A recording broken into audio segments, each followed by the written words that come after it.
From the headquarters of Telesur English in Quito, Ecuador, I am Estefanía Bravo, and this is from the South.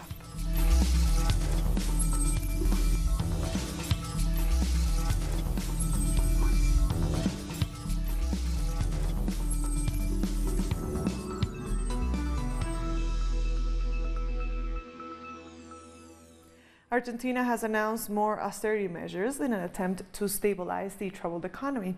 President Mauricio Macri laid out the changes in a televised address. More than half of government ministries will be cut, plus there will be stiff taxes on exports to reduce budget deficits. This comes after last week's dramatic collapse of the currency. Sabemos que es un impuesto malo. We know that it's a bad tax, which goes against what we want to promote. We want to promote more exports to generate more quality work in every corner of Argentina. But I have to ask you to understand that this is an emergency, and we need your support. And Finance Minister Nicolás Dujovne says the government wants to achieve fiscal balance by 2019. Dujovne will travel to Washington to meet the head of the International Monetary Fund, Christine Lagarde, on Tuesday. Argentina signed a $50 billion loan with the IMF.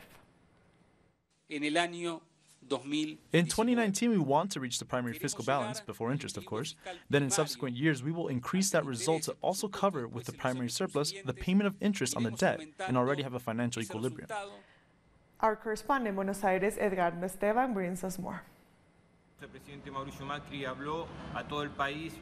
President Mauricio Macri has announced new measures to face the economic crisis. The government will cut down on the number of ministries in less than half in order to stabilize public spending and reduce the deficit. However, this will lead to massive layoffs. In the agro-industry ministry, 560 workers have lost their jobs in the past 24 hours. He also announced a tax on exports as an emergency measure to balance the accounts of the state. He said these were the worst 5 months of his administration after the country's currency has crashed to record lows. Finance Minister Nicolás Dujovne also announced other policy changes.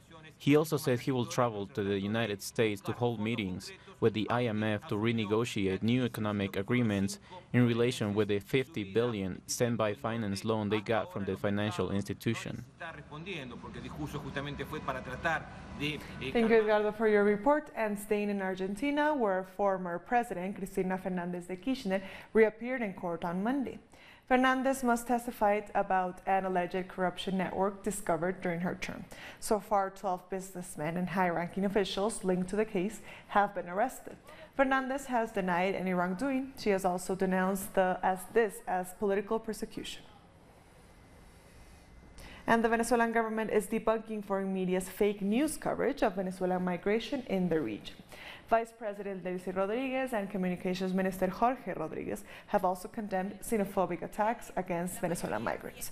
According to the United Nations High Commissioner for Refugees, Venezuela is the second most popular country in South America for migrants to head to, and has some of the lowest numbers of immigrants in South America.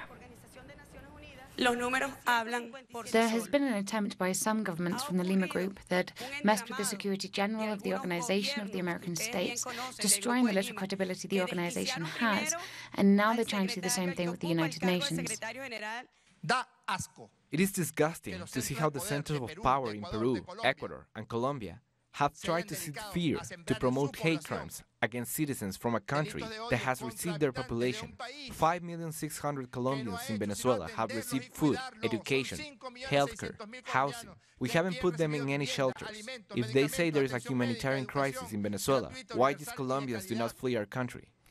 And meanwhile, Venezuelans in Peru want to benefit from the Return to the Homeland plan. Hundreds of Venezuelans are chanting, "We want to live," outside the Peruvian embassy. They are asking the government to send them back to Venezuela. We want to go back fast. There are Venezuelans here that are in the streets without food. We want to go back as soon as possible. I have small kids. Yes, we made a mistake to come here, but we want to go back. Lenín Moreno's government has appointed Maria Paula Romo as the new Interior Minister.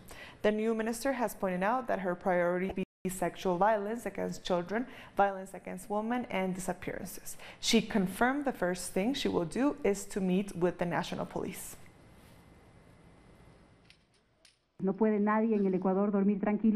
one in Ecuador can sleep in peace knowing that there are cases in which parents pick up a little girl from school and she's dead. When we have hundreds of sexual abuses cases in the education system, this is a priority. Also, violence against women. And social movements in Mexico mobilized over the weekend to reject the sixth and final annual report by the Enrique Peña Nieto administration. The demonstration ended outside the same parliament building where a new left-wing majority legislature has been sworn in. Teachers from the Education Workers Union took to the streets of Mexico City to condemn once again President Peña Nieto's education reform. As the outgoing government delivered its last annual report, they called on President-elect Andrés Manuel López Obrador to include the unions in preparing a new kind of education. We want to tell Peña Nieto that his education reform has failed. In spite of his attempts to remove our rights and our job security, it has failed. With Mexico's 64th Congress beginning its work, social movements outside drew attention to the dire state of the public health service. They admit us to hospital in chairs, on the floor. There are no medicines, no gas. Once there was no machine to check my heart. Inside the Congress, the new session was underway. For the first time, there is a left-wing majority in Parliament, led by Morena and its ally, the Party of Labor. I think that on July 1st, Mexicans punished the PRE and Peña Nieto for a series of failures in investigations against corruption over the president's White House, Odebrecht, and the terrible case of the 43 disappeared Ayotzinapa students. It is the first time that the people are fully represented in this sovereign body. 308 members of the coalition, almost two-thirds together with the new president. We will make history. It's a big responsibility. They will have their work cut out. They'll need to review the raft of neoliberal reforms passed by the previous Congress, where the PRI, now reduced to the third party in Congress, approved changes to the Constitution in relation to energy, education and the banks. They will also have to create a new Ministry of Public Security and approve a new Attorney General. We'll be back very soon. Stay with us.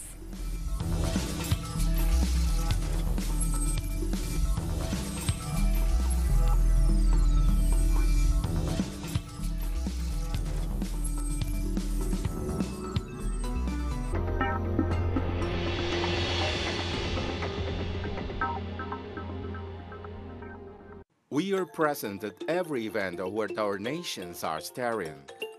We believe in a new global vision, united in every broadcasting. We keep expanding our horizons and working on a closer and better communication. Now, in Grenada, Telesur, the news source from South America and the Caribbean.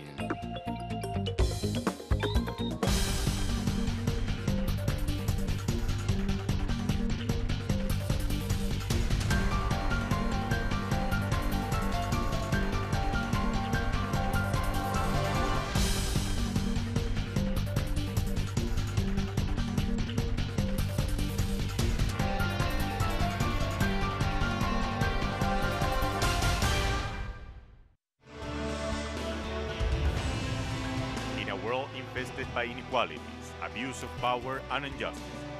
The American journalist Abby Martin covers the struggle for fundamental rights worldwide, deep into the search of files which uncover the empire's strategies through our screen and web platform in English. The Empire Files with Abby Martin. Tuesday, only on Telesur.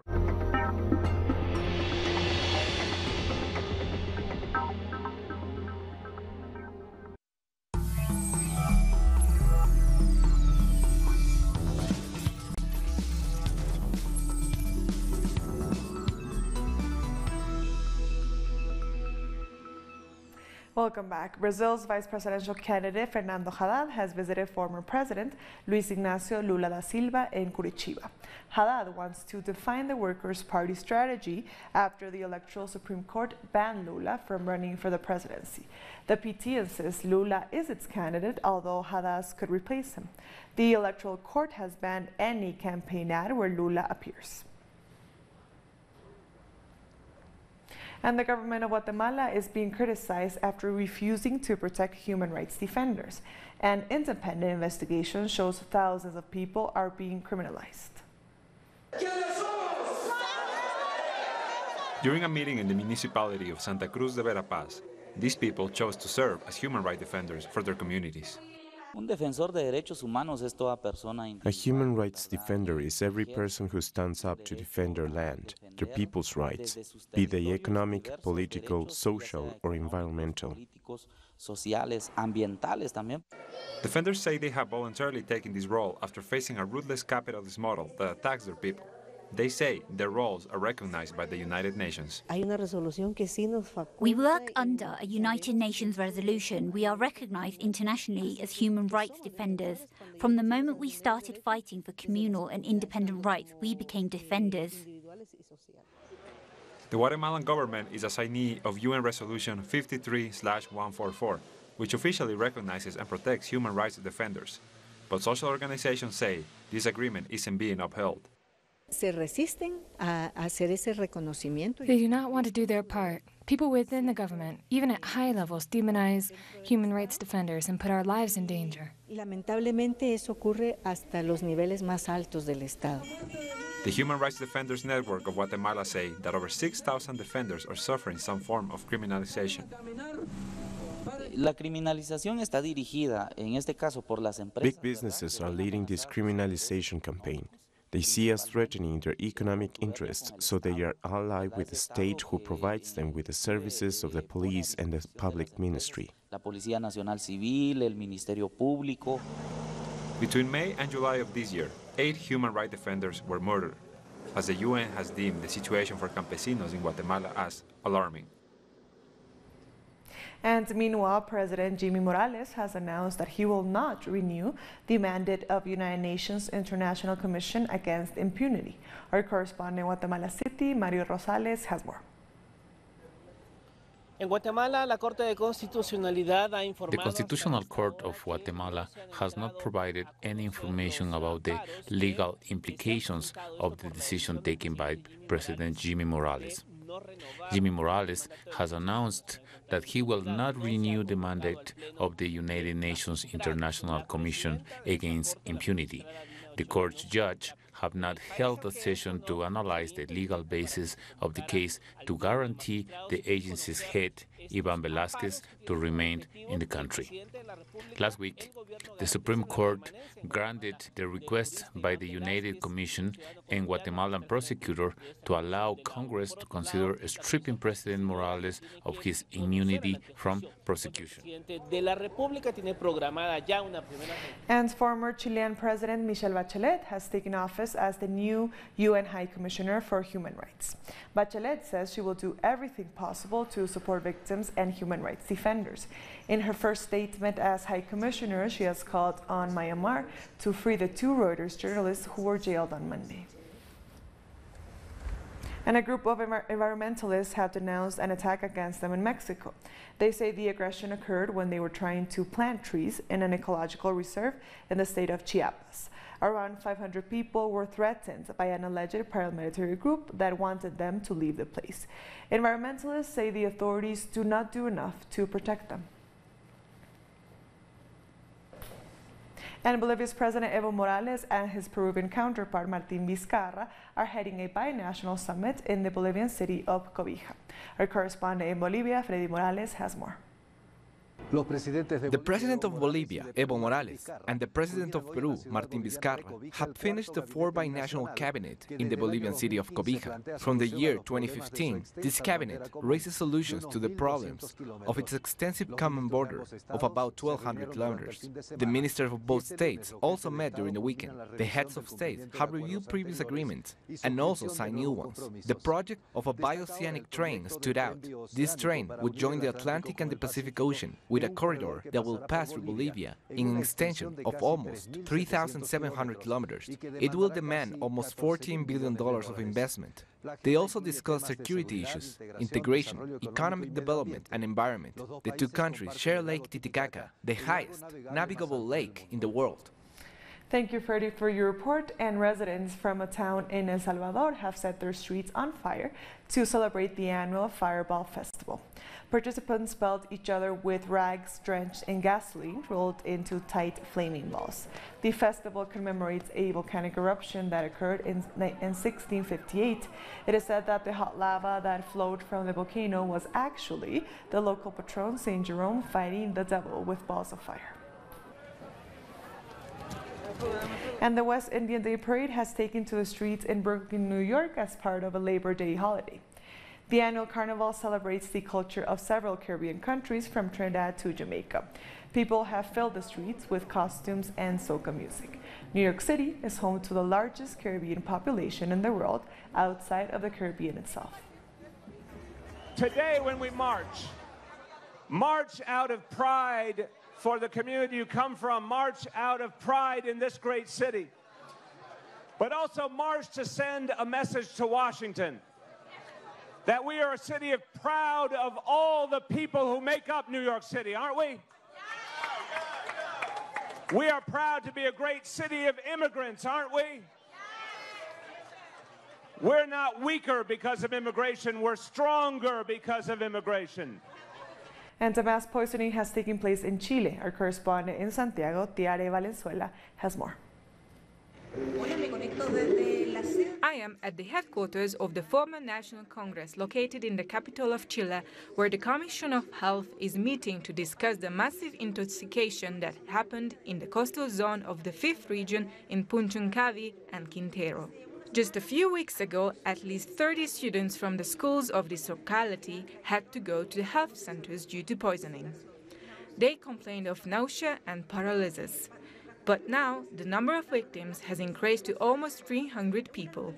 In these localities, poisoning cases are the highest in the country. Some abortions due to intoxication have also been reported here. This toxic cloud is suspected to be because of an industrial park located in the area since the 60s. Thank you, Tiare, for your report. And insects may be the way to solve food shortages in Mexico. So far, those who have already eaten them say they're small and crunchy delights. This kitchen works non-stop preparing dishes with ingredients that date back to the pre-colonial era. Insects and larvae, which for a long time were eaten only by the indigenous people, have started to make their way into recipes. I didn't eat them before, but after trying them I can say they are good. This is traditional cuisine. Insects are a delight. Consuming these delicacies falls in line with Mexican cuisine. Tortillas accompany larvae and red worms simmered with garlic and chile. Chef Rigoberto says anyone can learn how to cook them. At first we thought it would be hard to cook, but we learned it's actually quite simple. Traditionally, grasshoppers are collected in the fields of southern Mexico, but they are starting to be bred in the city, to be used as an alternative for healthy eating and to protect the environment. For a kilo of protein from red meat, you need 10 liters of water. For the same amount of protein from grasshoppers, you only use 1 or 2 liters. Scientific studies show that there are 400 insect species in Mexico that can be consumed and are a good source of protein, but people look down on this food. This is why experts recommend people start eating them at a young age. Children hold no prejudices, so through their instinct and curiosity, they will discover grasshoppers are quite tasty. Once you try one, you are hooked. They are delicious with some lime and a little chili. According to the National Statistics Institute, over 24 million Mexicans live in famine conditions. It's worsened by the over-reliance on processed food with low nutritional value, which has displaced more complete and nutritional ingredients. We'll be back very soon. Stay with us.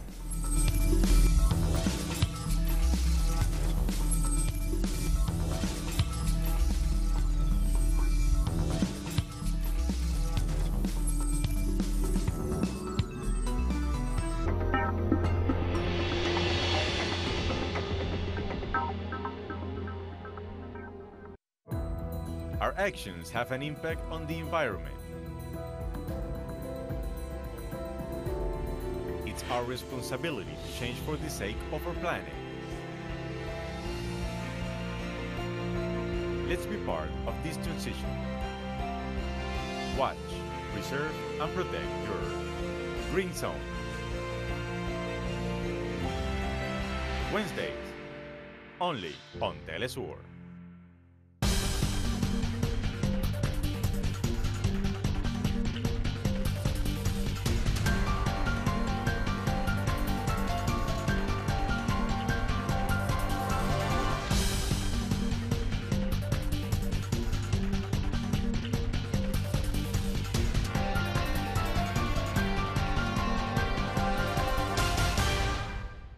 We are always there tracking the news.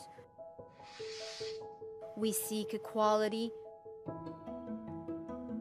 We defend the truth. It's a hard job,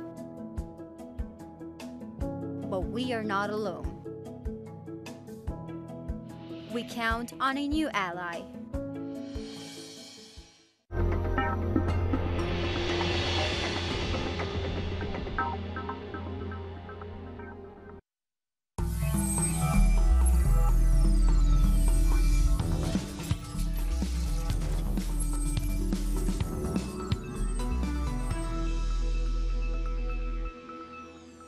Welcome back. Iran is preparing to host the next round of Astana peace talks on Syria.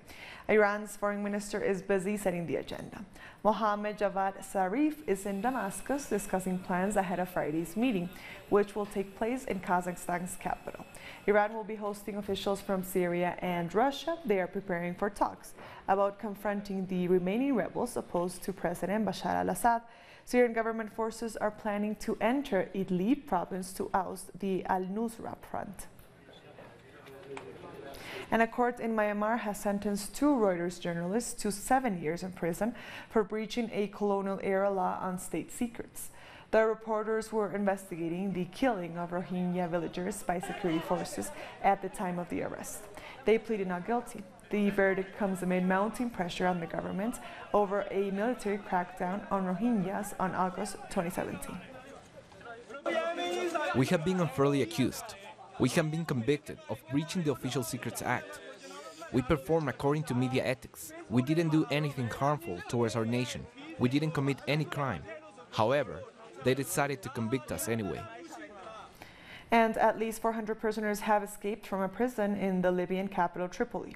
The inmates forced open the doors of the Ain Sara prison and outnumber the guards to escape. Fierce clashes have been ongoing between 2 rival groups in Tripoli. The prisoners were reportedly terrified by heavy fighting raging around them. The UN-backed Libyan government has declared a state of emergency in the capital, giving the seriousness of the current situation. And at least 8 people have been killed in an explosion at the Munitioni factory near Cape Town in South Africa. The fire has been contained, but the emergency services have been searching the building for any injured people. The cause of the blast is not known, according to eyewitnesses. The explosion was so strong that it shook nearby houses. Some economists fear that Spain will not be able to rein in its debt. Why? Well, this year, the country will be tapping into its Social Security Reserve Fund to pay out increased pensions. But this will cause Spain's budget deficit to rise by 1 billion euros. For the past 7 years, pensions have only risen by the legal minimum of 0.25%. This, while the cost of living continued to rise. To the over 8 million retirees in Spain, this means a dramatic loss of purchasing power. Everything is always cuts and problems, paid by the workers, the pensioners, by public health and education. We're losing all that. Everything is getting privatized. This must stop now. Spain has been hit by huge protests.